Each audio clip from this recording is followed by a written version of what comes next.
half, I'm not gonna lie. Oh, could be Wayne! I think I got my swagger back. Oh! I love it, baby! Them orange britches. Something about them orange britches. Tennessee wins! By Tennessee, Jawan Jennings. Jennings makes the catch. Ball hit high in the air into right field. Going back is Sayre. And Tennessee can say hello, win column. A grand slam in the bottom of the ninth. You can't draw it up any better.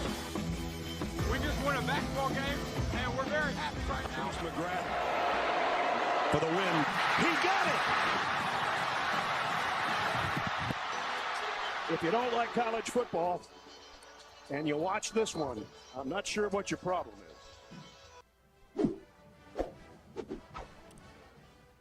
Reddit to do, and welcome into More Important Issues here on Fan Run Radio. I'm Caleb Mitchell. Joining me, Landon Raby, and we've got Joey Boots once again in the booth. That doesn't sound right. He's right here with us. He's next to us. He's the guy in the chair. I guess yeah. we're guys in chairs too, but he's the guy in the chair. The guy. Yeah. Him, as the youths would say. Timothy. Yeah. It's July 18th. We're going to get you guys through your last 2 hours of the day. Here to have a good time and get out of here so I can play some more EA college football. It's kind of sad to leave the guys in the lobby playing it. That hurts. I got to start playing it. Yeah, Landon. I told you. So was I right about you regretting not buying the? I think regret. I mean, I always have FOMO no matter what I do. So I was gonna have, even if like I had the game, and I was at work, I was gonna be wanting to play that game. So like, it was gonna happen regardless. I just didn't pay an extra $30 to play. Yeah, watching people play it throughout my workday has really sucked. What we forgot about all of the NCAAs prior is we were young and we had all of the free time in the world. Oh yeah. Now that is a distant memory, and we suffer in adulthood. Adulting is fun, I promise. But yeah, it's fun. We're Tennessee. If you play in, I'll save my rant. Okay. I'll save my rant. I won't do that to you right now. I'll save it. On the way here, you tried a little bit, and I was just gonna let you talk because I enjoy like hearing about the game, even though I haven't played it yet. Like I want to know more about it, so I'm looking forward to later on when you tell us about it. I did tell you. I said I'm going to save it for the show. And Joey, he kept asking me questions about it. He kept questions. going. He kept going. He's a detective investigating a murder, just trying to. He got me to spill the beans. I mean, it's like when your parents ask, like, you can open one gift early, and you're like, no, but like, what is it? Like, can you give me a hint? Like, yeah. No, but don't tell me. But like, a little yeah, bit, he like, couldn't help himself. It was easily to get him to talk. Yeah, I bad at saving it, bad at burying the lead there. But I did my best. I tried to coach speak it, similar to SEC Media Days, which we're going to talk about. Real quick before we fully jump in, do you think it was boring this year? I felt there wasn't a lot of action. Not that there's action's not the right word. You didn't have Alabama fans at the bottom of the escalators. That I'm sure you had a few, but not as many as you'd have in Birmingham or Nashville. Yeah, not a lot of storylines. And it might be part of that. Oklahoma State just kind of stole the thunder at Big 12 Media Days. So there's like you couldn't get they're the only better team than there. that. So Good point. No, that's Pac-12. They're fine. But I think this is a proof that you can never do it in Dallas again, ever. It's not SEC country. Yeah, not a fan. It just didn't seem right. And yeah, I think it was kind of boring. But I think the big story was what's been a story for 2 years is Texas and Oklahoma is joining the SEC. I don't know how many more questions we can ask about that. They're here. Like, they're in the SEC. I think we can stop asking questions. Yeah, and it doesn't change who they are or the way they play. And then also we've been told forever that Texas is this incredible recruiting, which, I mean, I'm not denying what they have in the state of Texas talent-wise as high school, as far as high school recruits go, but their standpoint doesn't change other than their schedule gets harder. I think Texas might be the most sensitive fan base in the SEC now. And I do feel bad for them because I think it's a situation where when you look at Tennessee and you go, they're obnoxious, the loud ones are. Same for Texas. The loud ones are the sensitive ones. Yeah. Yeah, they just come off kind of annoying. Like, you got to earn your keep around here, and they haven't earned anything. Well, This whole we're do back. feel Yeah. as they have earned it, or they don't have to earn it, or they pay their way through it. Steve Sarkisian would say they wouldn't, but they do. They have throughout history. Every time I see Sark, I see him. Do you remember like when they're walking out of the tunnel and like the guy's like telling him not to move? Yeah. And he just starts yelling at him, just like the most angry man of all time. It's like, Yeah. you're about to play a football game and you're just that mad? Why are you so mad? He's getting heated up. He's getting fired up, man. It's time. It's Yes. you're in the moment. You can't help yourself. It's It like looked that. like a personal foul waiting to happen. What game was that? Do you remember? It was probably against like nobody. He wasn't gonna lose that game, is what you're saying. Yeah. See, that's smart. Was it USC that came out acting like they were dogs, junkyard dogs, and then got trounced by Alabama? It was that was the Blake, blanking on his name, and Jalen Hurts game. Okay. Blake Benson? Is that the Alabama quarterback that started before Jalen Hurts? Blake Barnett. Barnett. Yeah. Blake Barnett. That's it. Yeah, that was that game. So I could have imagined that going poorly for Steve Sarkisian. No, it's SEC Media Days or SEC Media Days. You just hope to get one good soundbite like Big 12 got with good old. Gonna try to find a good nickname for him, but I can't. But yeah, I mean, you just hope for one good moment, one good soundbite. Was the Eli Drinkowitz, was that story real? Did we confirm that? Yeah, it was real. Yeah. He was talking about a player. Tough. Yeah. Tough scene. STIs. That's bad. Yeah.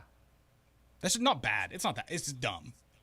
It sucks if that's your coach. Yeah, and the fact that, like, when you say that and don't – I feel like he legitimately did not know what he was saying. No, that's what I'm saying. It's not.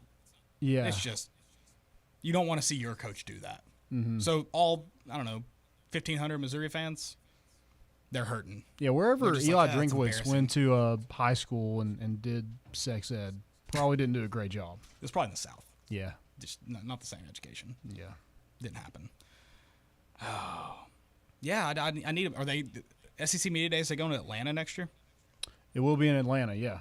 Okay. And, well, I feel like the main thing with Tennessee, like, it was – I don't want to say boring, but it was like all those guys got questions about Nico. Like, I mean, I guess Cooper Mays, I bet 50% of the questions he got asked was about Nico. There had to be a point that day that Josh Heupel thought, I should have just brought him. Yeah. But I think he, like, got enjoyment out of it. Like, Yeah, sure. like even though, like, you get questions answered about Nico, like, you didn't get to talk to Nico. I feel like Josh Heupel he's seems mocking like him. yeah, he seems like the person to, like, have a good time just making it as boring as possible. He comes off as a boring guy. Yeah. I hope he has that dance that you tweet out all the time, so maybe he has some fun. Mm-hmm. For a guy that runs an electrifying offense, he seems boring.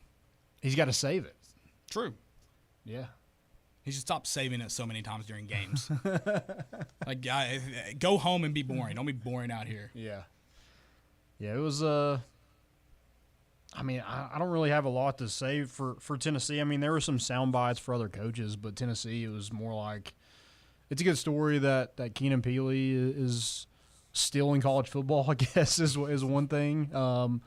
But, you know, he passed up probably some, you know, professional opportunities to come back and play for Tennessee again as a 39-year-old named Mike Honcho. Hey, Cooper Mays is a good story, local kid that's, you know, it seems like he's been here forever. Yeah. I mean, I think Tennessee took the right guys. Sure. I think that's. Sure. I think they took the guys they kind of had to. I thought Keenan Peely was an interesting one, but other than that, I think you took the guys you had to, and they didn't have much to say. But I do want to talk SEC Media Days, get into it as much as we can. Like we said, there's just not. It's just how it goes. It's kind of good when there's not a lot to talk about your team. Mm-hmm. Also, you maybe want some more excitement, but we're done being the overhyped team, I hope that is gone and away, and those days are long gone.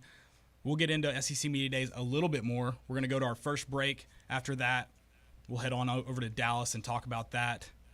Stay with us. This is More Important Issues on Fan Run Radio. We'll be right back. Fan Run Radio is proud to present the 37 Club, an exclusive community of the lifeblood of Fan Run Radio. You, our biggest supporters.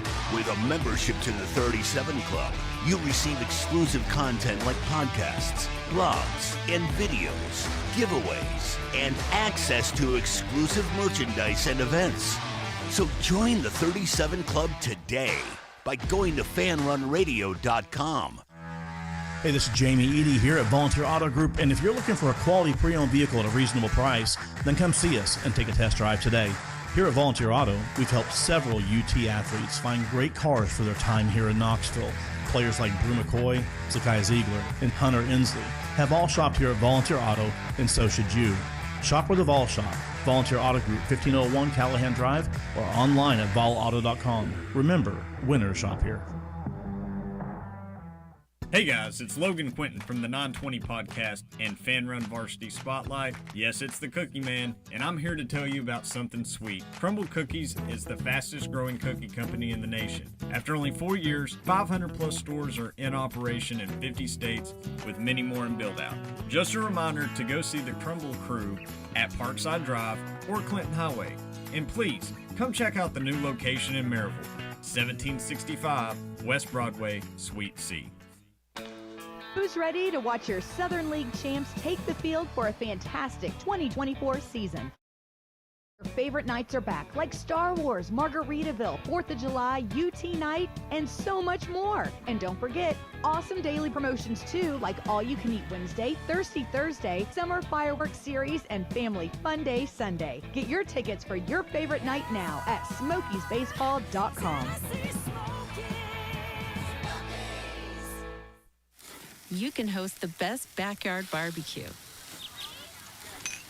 when you find a professional on Angie to make your backyard the best around.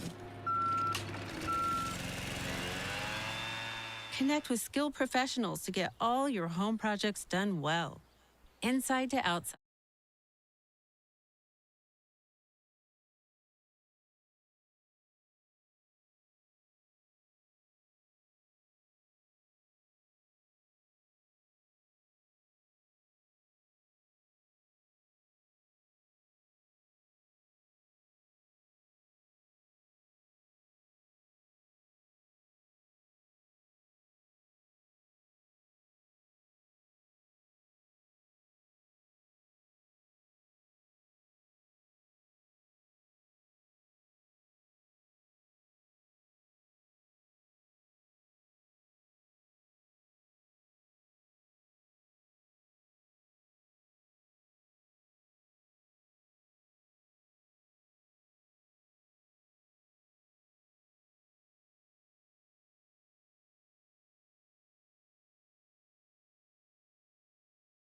Goes heading over to Dallas, Texas.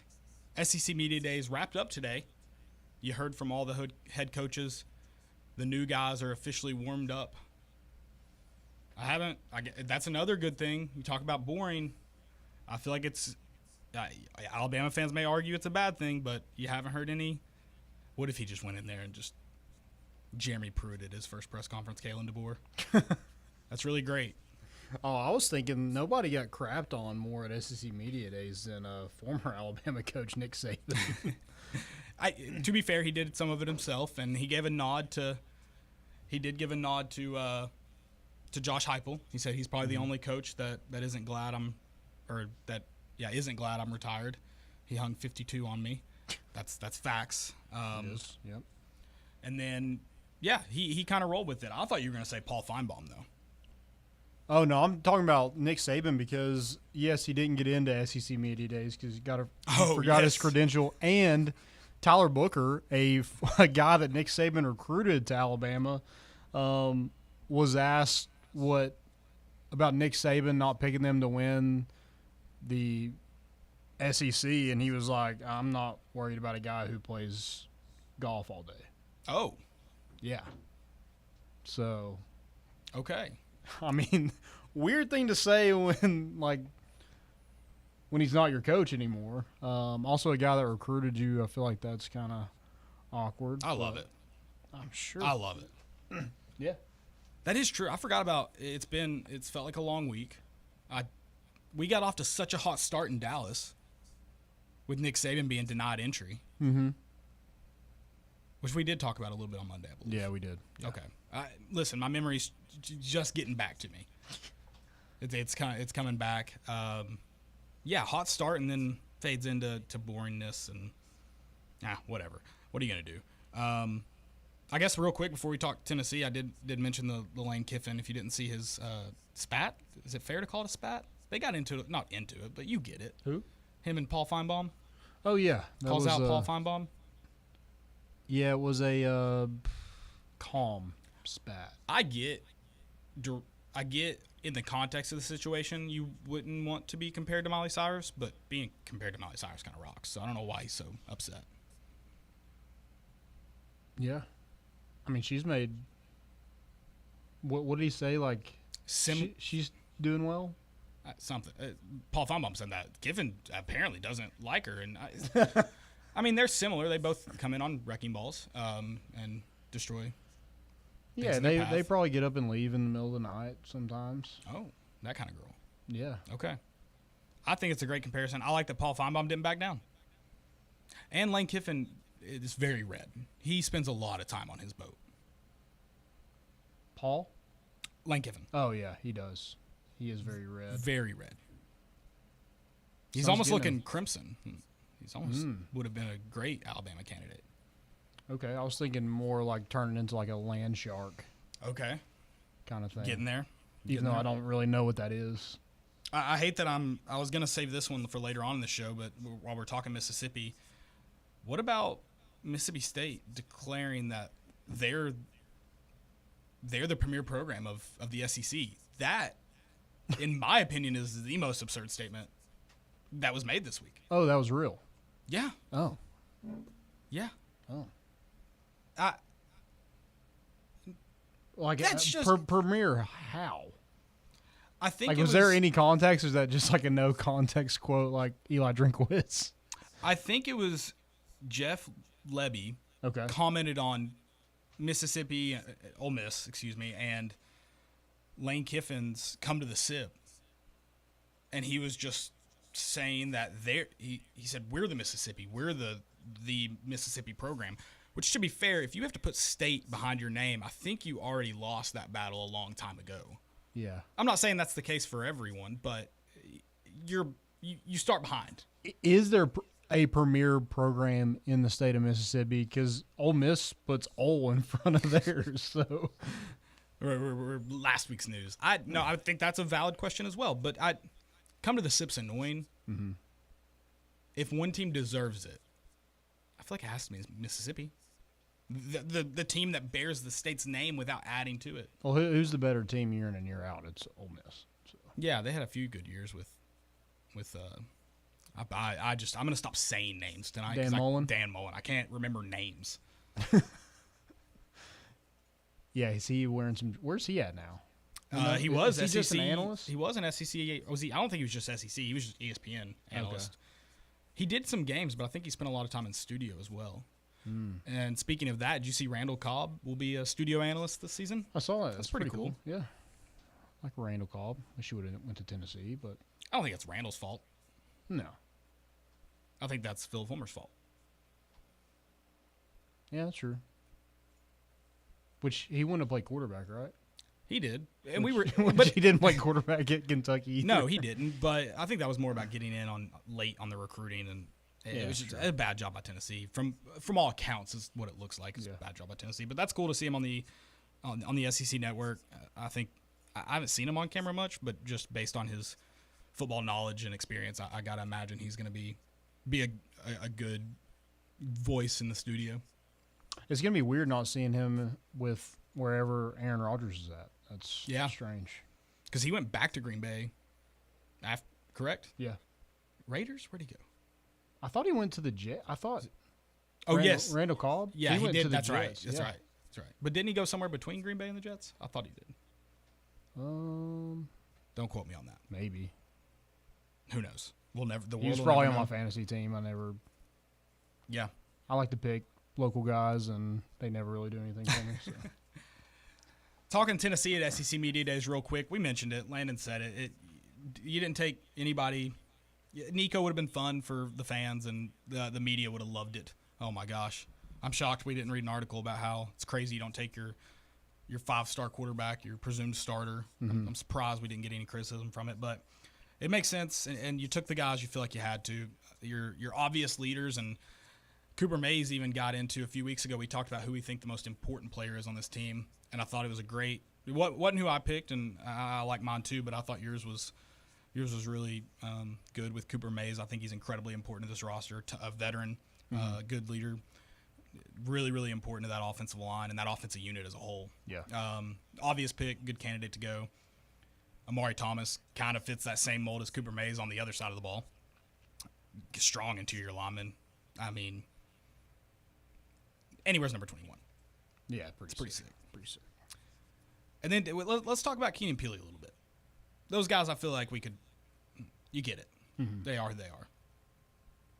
Do your expectations for Keenan Peely go up drastically, seeing the leadership role he's obviously taken on in this offseason? Not really. I thought if he was healthy, I watched him in Virginia at that Virginia game and in that first half, and I thought he was all over the field. And I'm like, man, this is going to be good for us. So you already had high expectations then? Yeah. I kind of did. Because like what I heard about BYU, really good tackling machine, kind of slow. But I mean, maybe it was just Virginia being really slow, but I didn't think he was very slow. Now, it does suck that we didn't get to see that whole season kind of play out. And I think that position got a lot worse over the course of the season because certainly depth-wise. Yeah, because of that Keenan Peely injury and just like his veteran presence, and obviously he was a starter, so every time you lose a starter, it's not good. And Tennessee didn't have the depth, like you mentioned, behind him to not miss a beat.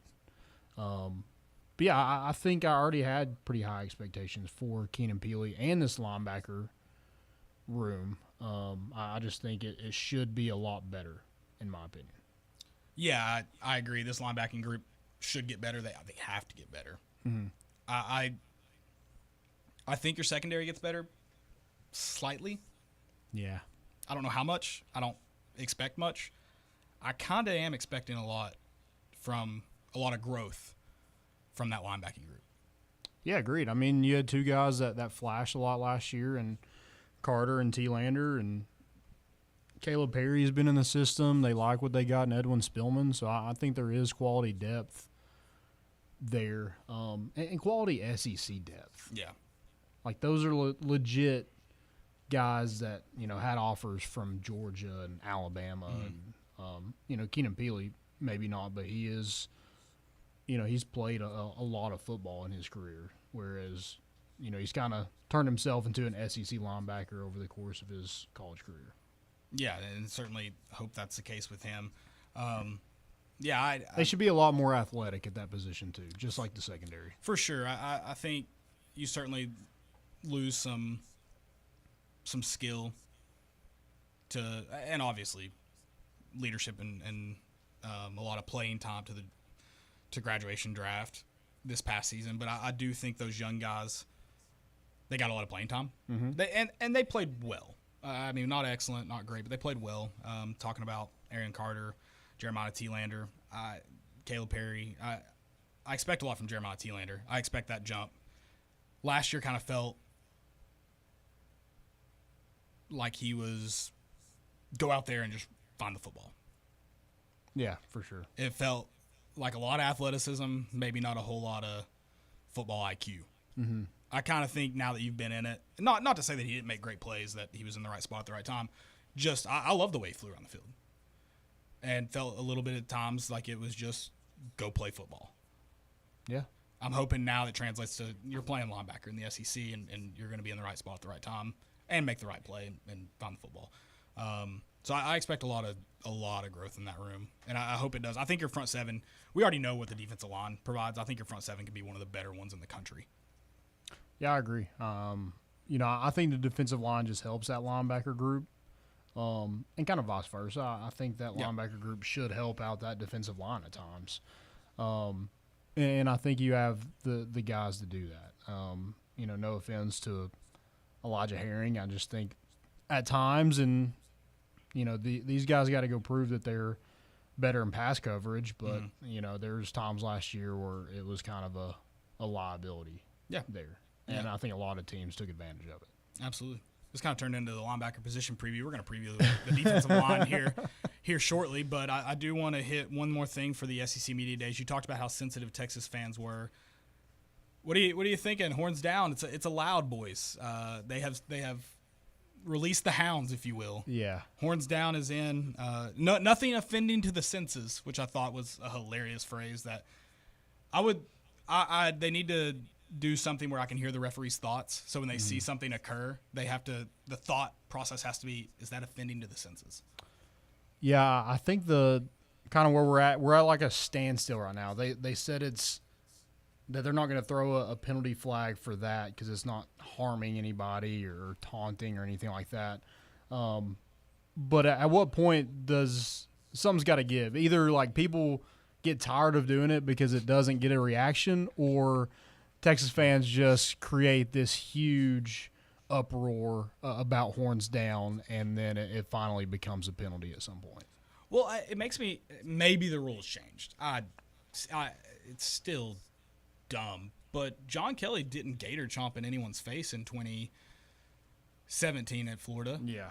Why was he penalized for that? If I'm walking around the mall, as what's his name described the situation, and someone gator chomped, I might be sickened by it, but I'm certain my senses aren't offended. How dare you? Yeah. Yeah. It'd make an old Southern lady pass out. Yeah. So offending. Mm-hmm. That's why John Kelly was flagged for it. God, I still can't believe we lost that game. You know we're going to lose to Florida. Because of that? No, just because we're going to lose to Florida. It's just what Tennessee does. You better not. Thoughts, Joey? Yes, no? Don't wish that evil on us, dude. I'm not Why are you going to do that? I'm just preparing your hearts. That's it. Your hearts and your minds. Everyone listening, just write it down, put it in your notes.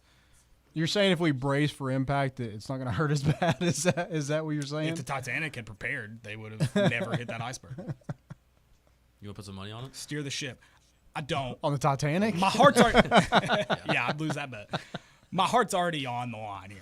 Because I would be just as hurt by it. So, because by the time we get to that week, we know how this works. By the time we get to that week, I'm going to say it's not going to happen. So you're trying to be hurt but right versus hurt and wrong. Sure. That's fair. But being a Vols fan is about being hurt and wrong. That's true. That's the essence of it, for sure. All right. Yeah. Do you want to hit anything else on SEC Media Days? What about Kirby, like, throwing in there that he is taking away NIL or well, he's not. But the collective is taken away for, they're punishing them for all the speeding tickets. Is that his punishment? Give me a break. Yeah, he's so full of crap. I'm not saying I don't believe everybody would transfer because of it, or everybody would leave or raise a stink. You're telling me there's not one player you would have heard about that's upset about it or would have left because of it? Not a single one out of the however many speeding tickets they've gotten. Not a single one disagrees with that rule and leaves, and we don't hear about it? They're not getting – that's bogus. Yeah. That's bogus. I mean, I'm sure, like, there has to be something in a contract saying, like, you can't just act a fool. But they're getting fined for it. It's costing them money. Well, like they have to pay back. I don't. It's probably not getting paid back. It's probably them like withholding. Yeah, but that seems like standard language of any contract, like you said. Yeah, so I think what Kirby is trying to say that's not fined. I don't. Yeah, like. is trying to like portray that they're actually like doing something to these kids, but not giving them $300 this Friday and wait until next Friday is totally different. I want to see the checks. I want to see the fine checks. Yeah. Who's writing these? Who's signing them? I want to see them. Do you think they let's start an NIL collective that pays the fines for Georgia players? That's it. If you get fined by your current collective, we'll pay out the collective. We'll pay the fine. We'll call it Fast and Furious. How do we get money? I mean, you're asking great questions that I don't think should be asked. Okay. I'm an ideas It's a write-off. guy. We just write it off. Exactly. Put it on the credit card. Yeah. Put it on the credit Free card. money. All right, guys. We forgot one more. I'm so sorry. Sam Pittman. Did you see this quote? Our focus is to embrace the hog. That's a quote. I missed that quote. That's a quote. Embrace the hog. I mean, what does that even mean? Suey. Joey, what do you think it means? I don't know if I can say it on here. we got guidelines now. We're on radio now. I can't do that. I can't wait to go to Arkansas even more because of that quote. I don't even know what I'm going to do with that quote in Arkansas, but I'm going to use it. Should we make some shirts? We should. Is it the version of Hold That Tiger? Is it that? Okay, I like that. Do big guys just love wrapping their arms around things? Hold that hog. Embrace it. All right, we probably need to move on. All right. This could go down a rabbit hole. We're going to come back, speaking of big guys, preview the defensive line. This is More Important Issues on Fan Run Radio. We'll be right back. Are you tired of the same boring workouts that don't get you the results that you want? Check out HotWorks. With infrared light therapy and personalized wellness options, you'll be able to get the perfect workout every time. With the hot yoga or any of the other isometric options at HotWorks, you'll feel the detoxification right away. Hop on over.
Joey bringing the energy tonight. He's playing some bops. He is, and I'm loving it from the booth. All the work from over there.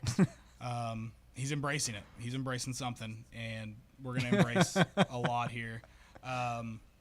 Let's get into our first position preview of 2024. I do got to ask you, Landon. I'm sorry to throw you kind of under the bus during the show. Did we time it right? Are we gonna be able to get all the positions in? Did you even look, or we just kind of didn't look, and we're just rolling, baby. That. We just fly with it. We used to time it up perfectly, but yeah. I mean, we could technically do 3 shows a week if we wanted to. So we could, sure. So I think we'll get them in. Okay. We'll make sure to get them in. Why not 4? I mean, yeah, we could. Yeah. Okay. I guess we technically might sometimes. Sure. Get the turn. Ooh. The video should be releasing soon. We're sorry about that. It's been crazy. It's not my fault. I don't know why I'm apologizing. I guess kind of my fault. All right. Defensive line. This group fires me up. I think there's 0 questions. This is your best unit on the team. this is your strongest, deepest, most veteran group. And the fact that it is in the trenches in the SEC makes you a little bit more fired up. Yeah, you love to see it. And I think, obviously, their impact in the run game is going to be great. But I think when you look at, all right, your secondary's going to be weaker than you would like it to be, more than likely. Of course, they could shock me, shock the world. What we've seen so far, it's probably not going to be the greatest. Right. You can get a lot of help and aid if your defensive line provides enough pressure. And, of course, we all have high hopes for James Pierce Jr. We all have high expectations, but thankfully the rest of the country does. He's projected the first-round draft pick. And you mentioned it. He had 27 tackles last year. Yep. 14 of them were for a loss, though. Let's not just box score watch. Is that right? 14 and a half. 14 and a half. People are running away from him. Yeah, people 100%. are shading towards him. People are double teaming. Like, he's getting attention. Mm-hmm. And he's still making 14 and a half tackles in the backfield, 27 tackles overall. You've got a true dog coming off the edge. And, before we really get into it, I do think Tyler Barron should thank James Pierce a little bit for his big NIL deals, because he got, I guess, 4 offers, including Tennessee. He should throw some money towards James Pierce's way because, like you said, ran away from him a little bit. Okay. Yeah, a little rebate or like a recommendation. What's that called? A referral? Referral, yeah. Get a little referral code going? Yeah. I like that. Tyler Barron, I don't want to steer away from him. I do kind of – does Tyler Barron finally get either held less or called? I've never seen a single player get held more than I saw Tyler Barron. He was one-on-one situations a lot. You're right. Yeah. He was. I don't know if he ever got double-teamed. He probably didn't. Yeah, when you have Amari Thomas and James Pierce on that same defensive line, you don't have enough bodies to then go double-team Tyler Barron. Yeah. So, yeah, you got to hold him. But looking at, I named those 2 guys, James Pierce Jr. and Amari Thomas. Having those 2 guys alone is wild. I mean, I think that talent alone gets you pretty far in terms of you've got a guy in the middle that his ability to get back to the quarterback is underrated because his ability to plug holes and clog up the interior line is so great. But when he breaks free, when he kind of is able to pin his ears back and go, he's a force to be reckoned with in the backfield. He gets to the quarterback, he moves him out of the pocket. Amari Thomas, for all the hype he's getting, I still think he's underrated. Yeah, he's a freak athlete. I mean, he ran the ball some in high school, is a really good offensive lineman. I don't think I knew that. That's terrifying. Was a really good basketball player at Briarcrest. So, yeah, he's a lot quicker than he looks in a football uniform. Yeah. Maybe that back flap kind of helps a little bit. Just kind of. I think the 21 does. 21 helps. I think it has the opposite effect. I think he looks a little bit slower because you see 21, you expect speed, quickness, and he's not. It's a big guy. You think, oh, it's funny. Yeah, he's probably like right at average of a 21 quickness. Yeah. You put him in like 98, that dude's. You look at him and he's scooting. Yeah. Yeah, he's a big presence, 5th-year guy. Has been a starter since, I guess, at least 2021. I guess he played quite a bit in 2020 as a freshman as well. Then you got Omar Norman Lott. That's a big returning beast, I think. Yeah, 100%. 6 sacks last year. And a guy that probably would have had a better year, battled some injury. Mm-hmm. Yeah. Yeah, I like him. I like that he's coming back. I think the fact that you could play probably 12 to 15 guys, like realistically, is pretty insane. And Rodney Garner will play 12 to 15 guys on a single drive. yeah. In and out. Okay, I love Rodney Garner. I don't know if it's his fault. I don't know if it's Banks' fault. I don't know whose fault it is. If I see Amari Thomas come out of the game on 3rd down one more time, I'm going to come unglued. He's one of your better pass rushers too. Yeah. And I get it. Big O said he loves the breaks. I need that man in though on 3rd down. He's got to earn his break. He's got to give himself a break by getting a turnover. They name it the cheetah package, and they're taking away this absolute freak of an athlete who's sure maybe not a cheetah, a little too thick lion. Sure, that's synonymous. Put him in. Yeah. Keep him in. Sorry, keep him in. I have to watch him jog off the field instead of rush the quarterback. Yeah, he likes to keep people healthy. I mean, there's not going to be a defensive lineman that's in like every play. I guess that's like not a thing. And Rodney Garner's probably right. I shouldn't say probably. Versus me, he's 100% right. Yeah, when compared to myself. Now, if James Pierce comes off on third down, then we riot. then Jim, they're going to bring back Brumball just to fire him again. Yeah, for sure. They should do that anyway. That was a great story. Still haven't gotten that full story. I mean, that was the bright spot of that whole game was, well, we got rid of our defensive line coach, even though defensive line wasn't the reason we lost. Just incredible. You can't make up that whole 2020 season. There needs to be a book written just about that. Mark Nagy, get on it. Yeah, get on it. But there's some erasers on this team. We mentioned that with Derek Barnett. Like that's a way to help out a secondary, especially inexperienced secondaries. Have some erasers there. Guys that can get after it. I think they're 18th in the country in rushing yards last year, so I'm not going to really worry about the teams running the football on us. Right. But one thing that kind of got under my skin a little bit last year was when we let teams get in a groove of getting the ball out quick, and we're standing 5 to 6 yards, 10 yards off the ball. And they just stand up and throw it and get it out to the outside. I'm like, you're not helping out our pass rushers. No. They can't get to a quarterback in that little time. And that's got to be more than anything else. Not that there isn't times you play soft coverage. More than anything, though, how often it happens, the down and distance that it happens, it has to be just the lack of trust you have in that secondary. Mm-hmm.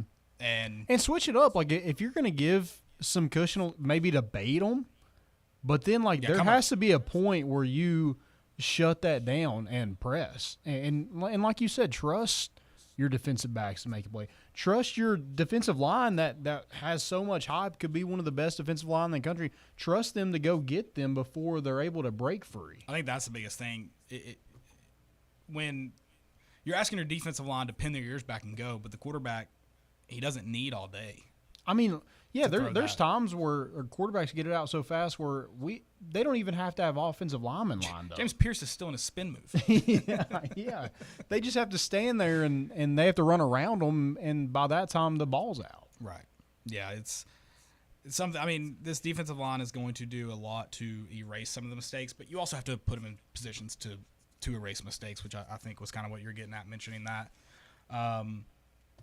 And going into how good James Pierce is and who's going to play opposite of him, that's, in my opinion, the biggest key to this group. I feel like you know what you're going to get in so many areas. Who is going to establish themselves as a playmaker opposite of James Pierce? You're going to get, we talked about it with Tyler Barron, the opportunities he got last year, as long as you don't get held. Wear a breakaway jersey, tearaway jersey, I don't know. You're going to get so many opportunities to make plays. You have to make the most of them. You have to get back to the quarterback. You have to help slow the run down and or stop it in the backfield. Those opportunities will be there for sure. Mm-hmm. You have to capitalize on them. Yeah, I wonder who that guy opposite is. You've got other pass rushers like Joshua Josephs has flashed, Caleb Herring. You have Jordan Ross coming in as a 5-star freshman that could, maybe find his way into some playing time. But you also have some other defensive linemen where Tyler Barron wasn't a normal edge rusher. He was more of that strong side defensive end. Yeah, and they slid him. I don't want to say he was never playing like a one technique, but they slid him inside fairly often. He was definitely playing inside shoulder, even more than that sometimes. Yeah. Yeah, so you have guys like Tyree West. You have David Hobbs. There's a lot. Jason Jenkins is another guy. Like, they have a ton of depth and quality pieces. I mentioned Tyree West. I mean, I know Nico had a really good game. Cam Seldon had a good game against Iowa.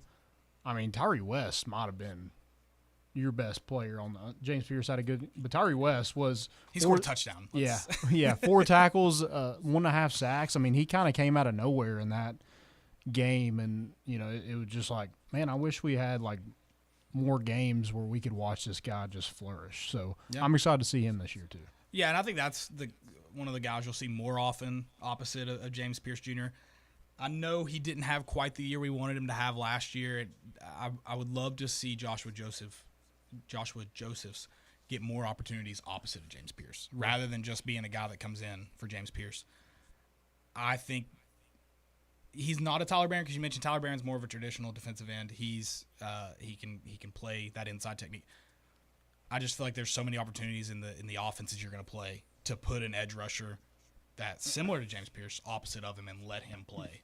I hope he gets, especially when you talk about having Amari Thomas, Bryson Eason, Omar Roman-Lott, Elijah Simmons on the inside. Yeah.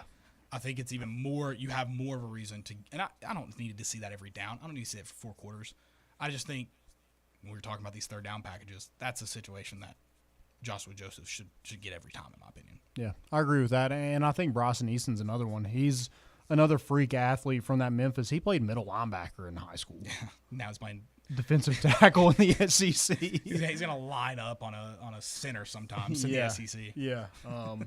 Yeah, I'm excited for this group. I think there is a lot of talent and might be the most talented defensive line Tennessee's had in a long time. Yeah. I mean, for sure in the last, 10 years. Sure. Right.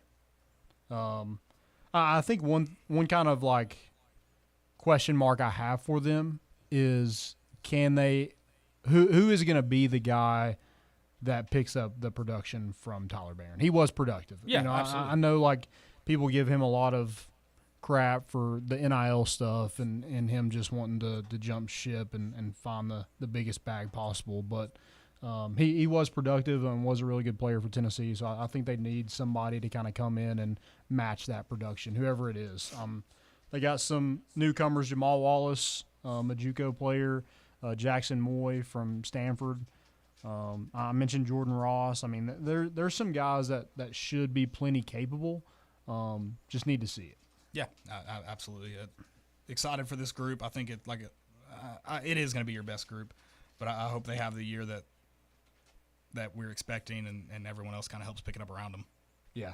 What were you smiling about that big? What I was watching Joey get those nerds. Joey get the nerds clusters. Okay. You gotta get the dust out of that bottom corner. I think one thing with this defensive line is who they're playing. There's a lot of question marks at quarterback with a lot of Tennessee's schedule. Sure. Jackson Arnold, people like him, but he wasn't great in the bowl game. NC State, they got a new quarterback in Grayson McCall who's been productive at Coastal Carolina, but different team. Arkansas, I mean, they're just wanting to be they're just embracing the hawk. Just embracing. Florida, I just don't think they're very, very talented. I guess Alabama and Georgia. Other than that, Kentucky's got a new quarterback. Vanderbilt. Mississippi State. Who is Mississippi State's quarterback? Oh, Blake Sharpen. I think so. Yeah, from Baylor. Yep. Yeah. So, a lot of new faces at quarterback, and so I think that helps that Tennessee defense. I mean, I think you feast as a defensive lineman. I definitely think it's a boosted confidence for that secondary too. Yeah, I agree. You're going to have plenty of opportunities. Speaking of opportunities, going to talk about – I've gotten – the reason I threw this one up, we're going to talk about the best home game to attend, not necessarily the most fun as a fan.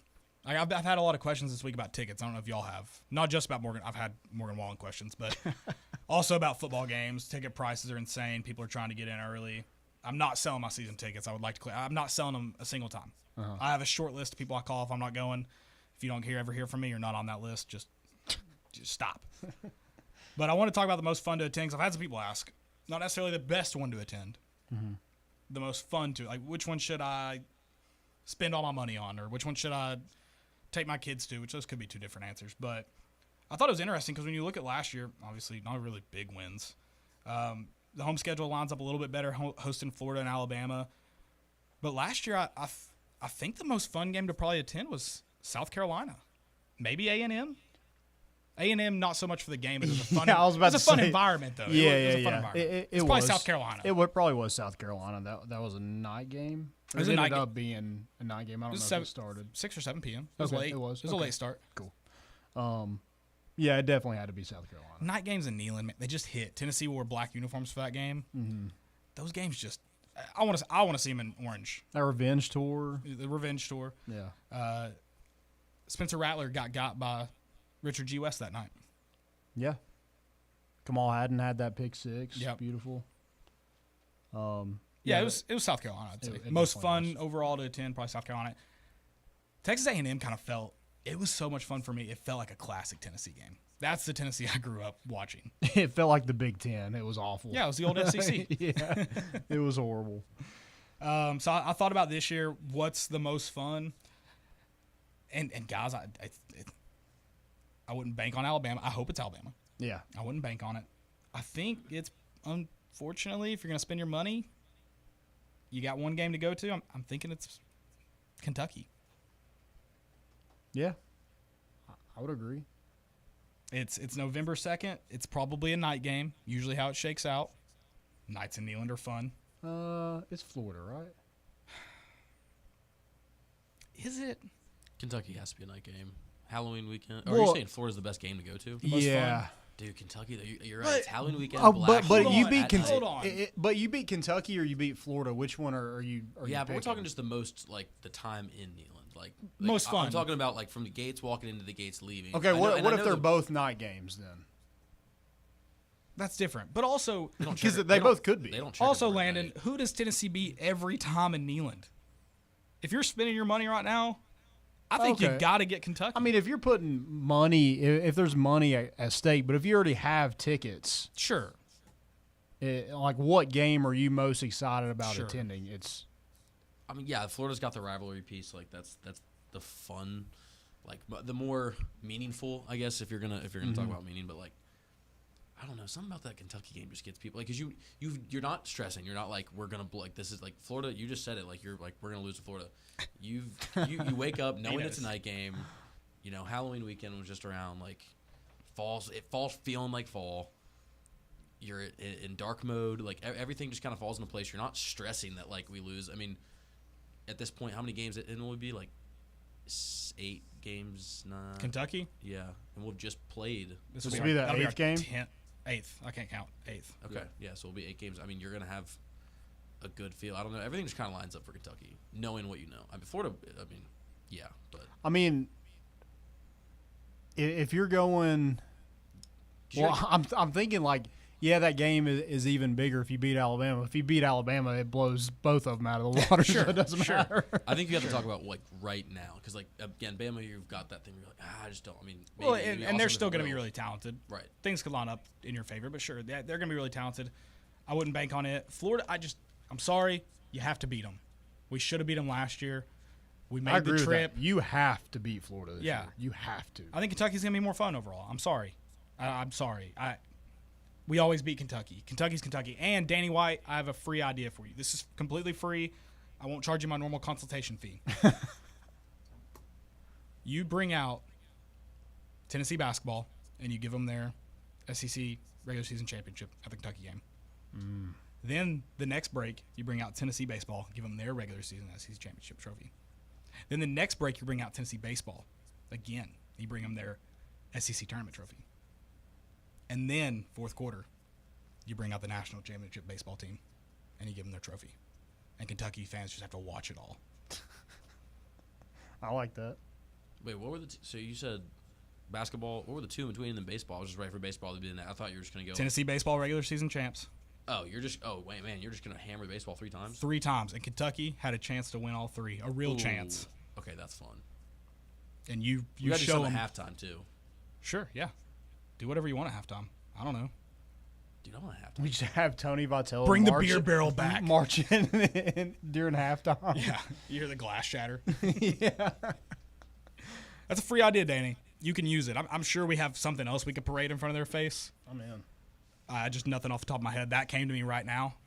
So free. Does the away game of Oklahoma, does it become not as big because Morgan Wallen's having a concert that weekend? Not for me.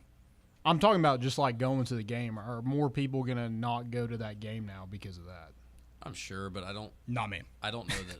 The people that were going to go to Oklahoma, like, there were some, like, Are you going me to that were Oklahoma? online. But no. Oh. Unless someone has to sell their flights at a reduced rate because they've already bought them, and Morgan Wallen scheduled it, and you've got to go to Morgan Wallen really bad. I'll take your flight at free.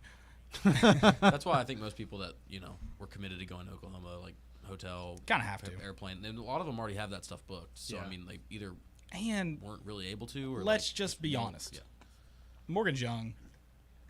He stays out of trouble. He'll probably be back in Neyland soon. Oh, here's a good I don't thing. know about soon. I don't, because it won't be like a leg on like any tour he does in the future. It'll be like a special. He could do it again in like 5 years. Yeah, probably. I don't think it'll be next year. No, God no. Yeah. I'll trade my tickets right now if you want to give me your tickets for Oklahoma and your flight. We'll trade. I know. I was thinking about that. I should have bought tickets just to say that. I think I'll do that. I could have gotten some white girl in cowboy boots. Great leverage. I could have gotten some girl with white cowboy boots to agree to that 100%. 100%. It is what it is. We'll chalk it up as a loss, I reckon. Yeah. All right, guys. But the offer stands. Yes. Oh, absolutely. The offer stands. Yeah, Landon's got him. Your wife might be mad, but you won't be. So yeah, it's fine. Guys, we're going to go to break here. We will get you at the top of the second hour. This is More Important Issues on Fan Run Radio. We'll be right back.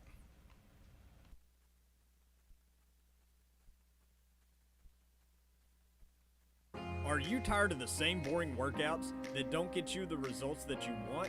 Check out HotWorks. With infrared light